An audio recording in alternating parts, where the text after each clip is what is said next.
And it's been said that men who are 60 plus and balding are more virile. Would you care to comment on that? Well, it's years since I've been to bed with a 60-year-old balding guy, so I don't know. Sean Connery was Hollywood's original wild man, sharp, outspoken, and always ready with a perfect comeback. He never seemed to run out of things to say. In 1989, people named Sean Connery the sexiest man alive, and a decade later, they went even further, crowning him the sexiest man of the century. So when the title came up during an interview, Sean accepted it with the same effortless confidence and calm composure that had become his trademark. I mean, you've reached the age of 73 without losing it in the sense that, you've been voted the sexiest man of the century, for God's sake. Well, they have great taste. James Bond and beautiful women have always gone hand in hand, and Sean Connery, who portrayed 007 in 7 films from 1962 to 1983, knew that world better than most. So when an interviewer brought up the subject, his response was every bit as cool, confident, and effortlessly unbothered as you'd expect. What about all those love scenes, all those beautiful women? It was very hard work. Very hard work. Yes, you really had to get yourself into the part, huh? Yes. Reporters were constantly intrigued by Sean Connery's undeniable charm and appeal. But as one interviewer soon found out, getting Connery to give a straightforward answer was far more difficult than expected. How do you define sex appeal? How do I define it? How do you define it? I think it depends on the person. Well, we could go on all night. After 7 years away, Sean Connery made his return to David Letterman's show, only to find Letterman ready with a question. But with Connery, even a simple question could quickly turn into something completely unexpected. Now, let's talk about the last time you were here. Am I right about this? Am I wrong about this? Did I do something that upset you? Did I offend you? Did I say something stupid? Did something happen? Was it... It's rare that you're right on so many counts. In 1988, Sean Connery took home the Academy Award for Best Supporting Actor for his role in The Untouchables. But as soon as he walked onto the stage, it became clear that his Oscar speech was about to be anything but ordinary. Ladies and gentlemen, friends, and a few enemies, in winning this award, it creates a certain dilemma because I had decided, if I'd had the good fortune to win, that I would give it to my wife, who deserves it. But this evening I discovered backstage that they're worth $15,000, and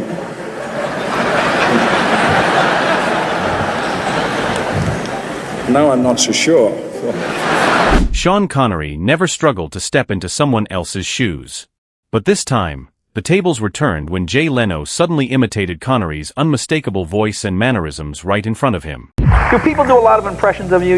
I only see them very rarely, but do you get that a lot? People come up and do you, to you? I hear, but I've never witnessed one. I do one word. I can only do one word. It's from Goldfinger when you meet Pussy Galore. That's the only one I can do. It's two. It's a hello, pussy. Is that any good? It's very good because it's absolutely imperative that you can get your tongue around it. Yeah. While most people tend to become more reserved with age, Sean Connery seemed to do the exact opposite. The older he got, the more entertaining, charismatic, and captivating he became. But I mean, that's the point. I mean, who'd have thought? Did you think when you were making that movie that, 50 years on, at the age of 73, you'd still be you're this huge star? Well, to be honest, I never thought I would reach 73. It should have changed your career, didn't it? Totally, James Bond. Oh, that vodka's strong. Turning 70 is a milestone that can make anyone pause.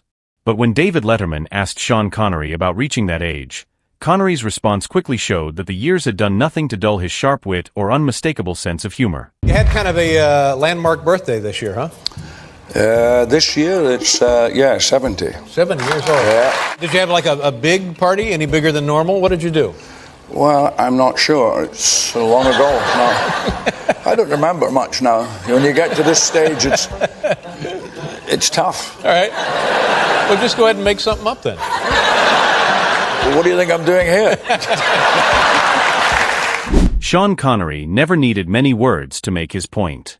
He had a talent for cutting straight to the heart of any situation, and at a 1990 press conference, one reporter was about to learn that lesson the hard way. Let me ask you, you seem to be a man who knows what he'd like to do, what he wants to do, and what he doesn't want to do. You said you stick your nose in everything, the writing, producing, directing. Do you consider yourself a difficult actor to work with? And if the answer is yes, at what point do you become difficult? Well, the answer is no. No?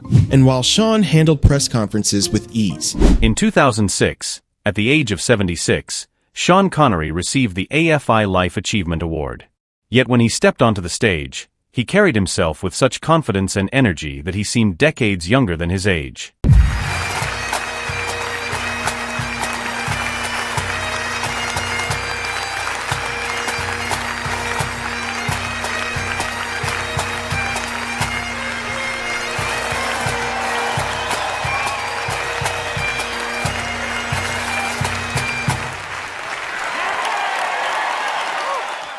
Wow. Getting on a bit. I had no idea that this was such a big deal. Sean Connery's final appearance as James Bond came in Never Say Never Again in 1983. Yet even after leaving the role behind, one question continued to follow him for years. Would he ever return as 0071 last time? James Bond seems to be caught in a time warp. He never ages, unlike the rest of us. Now, although I would prefer to see you reprise that role as a sexier, more mature, sophisticated Bond, if that wouldn't be possible, would you consider coming back as James Bond Sr.? What am I going to do, play Roger Moore's father? There was one thing you definitely didn't want to do. Owe Sean Connery money. He never forgot a bet, no matter how small the amount. And when Michael Parkinson lost a wager but failed to pay up, Sean made it clear that ignoring the debt simply wasn't an option. We had a bet on the result of a match, and you kept sending me letters saying, you owe me now £10 plus 4% compound interest. Right? And these letters follow me all around like a bailiff. And in the end, you shamed me into writing to you and sending a check. I never got a check. I never got a penny.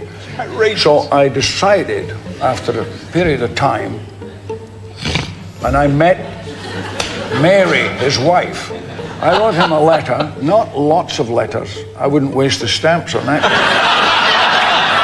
I sent him a letter saying, my money plus interest, and if I don't get satisfaction, I'm going to show Mary the rest. In a 1987 interview with Barbara Walters, Sean Connery opened up about just how intense public attention could become, and how easily that attention could cross the line into his private life. Did the attention bother you? I mean, for a man who is as private as you are. Well, that was one of the problems, yeah. You know, in places like Japan, the guys coming in with cameras in the toilet, I mean, it really became preposterous. And women? No, they never came in the toilet. No. A year later, Sean Connery returned to the AFI Awards to honor his close friend, Al Pacino. But the moment he began his speech, he had the entire room laughing with an unexpected opening line. I know what some of you are thinking. What the hell is he doing back here? But, my dear Al, we have known each other for 30 years. I sat in that chair last year, and I know how it feels. There's nowhere to hide. Michael Parkinson wasn't the only one with a memorable money story involving Sean Connery.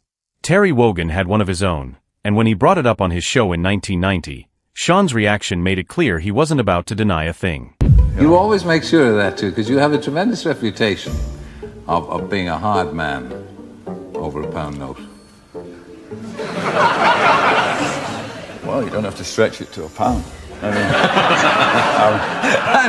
No, I played golf with you. Yeah. It could be 50p, I know that. Yeah. no, I like fairness, and it's not just the money. There's the principle too. There's the money as well. For Sean Connery, a perfect day didn't need to be complicated. Just a round of golf, good friends, and a great meal. If you got up in the morning and said, today I'm going to do exactly what would bring me the most pleasure for the whole day, what would it be? Have time to go and hit a few balls on the golf course, and the light just going, and have a few good drinks, and then have a terrific dinner, and then my wife would come and collect me somewhere. Sean Connery never let money change his attitude toward anyone, not even when it came to the world's most famous secret agent. I mean, one of the reasons I gave up the James Bond films, apart from not getting enough money, was the fact that they introduced far too much technological stuff. Right. And it became wizardry. For all his savage wit and sharp tongue, Sean Connery was actually a very simple man at heart. I had Roger Moore on the show some time ago. Who? Yeah. He did an impersonation of you as 007. Do you do any good Roger Moores? That's it. You had it there. That was it.